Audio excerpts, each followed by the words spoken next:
sahabat kecintaan aku kali ini baru selesai mandi dan di luar itu cuaca sangat ekstrim ya, angin, hujan, badai. Jadi aku menyempatkan diri dan teringat tadi pas lagi mandi tuh, aduh kayaknya aku pengen deh ngasih edukasi yang di luar kebiasaan aku ya. Biasanya kan aku edukasi tuh tentang kesehatan aja gitu kan, terus tentang profil-profil aku yang menggambarkan kegiatan aku. Kali ini aku pengen sesuatu yang berbeda, berbagi dengan sahabat kesayangan aku semua. Ya, gini. Jadi untuk pembagian dari hari ini nih yang aku alami itu, aku merasa berpikir kayaknya kita tuh sebagai manusia butuh pertumbuhan dan ya kan, dan butuh perkembangan yang untuk diri kita gitu, nggak gini-gini melulu gitu keadaannya tuh, nggak yang muter-muter looping gitu, atau itu baik di dalam pekerjaan, di dalam pendidikan, di dalam kesehatan gitu, yang kita tuh harus mau bertumbuh. Nah, bertumbuh itu otomatis memerlukan pembelajaran, bener gak ya?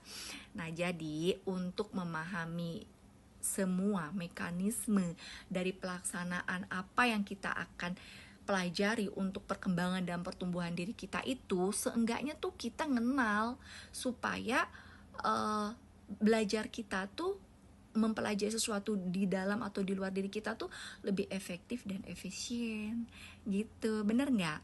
Yuk, aku mau sharing aja ya gitu, sesuai pengalaman aku sering mendalami ke diri sendiri, aku tuh cocoknya apa sih gitu untuk pembelajaran aku, sehingga aku tuh bisa lebih gampang, mudah, sama efektif gitu, nggak pusing cara belajarnya itu gitu. Kita bisa mengenal diri kita untuk bisa mempelajari perkembangan dan pertumbuhan diri kita secara efektif dan efisien itu ada lima poin ya.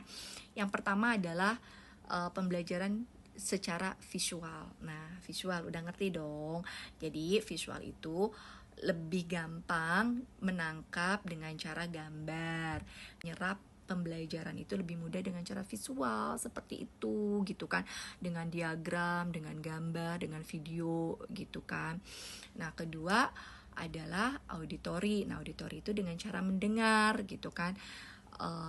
Nah, mendengar juga salah satunya mungkin kayak semacam podcast juga bisa termasuk ya. Kalau misalnya kita males lihat apa tayangannya, tapi kita coba ngedengerin sambil kita melakukan apa gitu kan, dengerin musik, mau dengerin apapun gitu kan. Nah, itu auditori gitu kan, cara belajar yang cukup mendengarkan itu bisa menjadi bahan utama mereka gitu untuk menangkap. Nah, itu salah satunya saya auditori juga, saya visual juga oke gitu kan. Nah, terus ketiga kinestetik. Nah, kinestetik ini biasanya berhubungan dengan praktek pergerakan fisik yang memang kita itu membutuhkan gitu kan, contoh nyata ya praktek gitu loh. Jadi ketika mendapatkan keilmuan apa langsung gitu kan, oh gimana sih prakteknya begini gitu kan. Nah, itu langsung dipraktekin gitu, jadi dia improve di dalam hal fisiknya gitu kan, untuk menangkap apa yang dia tangkap gitu kan, untuk mengimplementasikan apa yang dia tangkap. Nah, yang selanjutnya adalah olfaktori. Olfaktori itu adalah cara pembelajaran atau cara pengenalan diri kita untuk bertumbuh secara olfaktori, yaitu dengan cara bisa mencium bau-bauan yang ada di sekitarnya. Nah, ini pernah terjadi di pengalaman saya. Jadi tahun 2012 itu saya aktif di laboratorium flavor, yang dimana di situ saya pernah dalam satu kondisi yang sedang di laboratorium mencium suatu bau-bauan yang di saat itu pula paralel saya harus belajar sesuatu rumusan gitu yang ada di laboratorium itu. Terus saya karena udah mencium suatu bau flavor yang ada di laboratorium pada saat itu adalah jenis pandan-pandanan ya. Nah, lalu saya tuh sekarang tuh masih teringat tuh, oh kalau cium pandan itu saya ingat rumus ini gitu. Nah, itu olfaktori tuh ya, seperti itu. Nah, terus yang terakhir adalah gustatory ya. Gustatory itu lebih kepada rasa. Nah, sebetulnya ini tidak masuk ke dalam bidang pendidikan atau cara pemahaman kita pembelajaran ya. Tapi somehow ada juga sih beberapa orang yang istilahnya apa ya, karena dia melibatkan rasa kan. Kalau gustatory itu kan melibatkan rasa gitu. Contohnya gini ya, ada orang yang bisa concern belajar, misalnya sambil ngerasain makan coklat.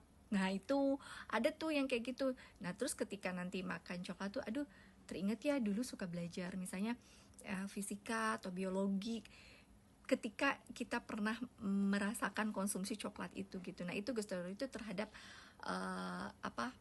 pertumbuhan yang dilibatkan rasa.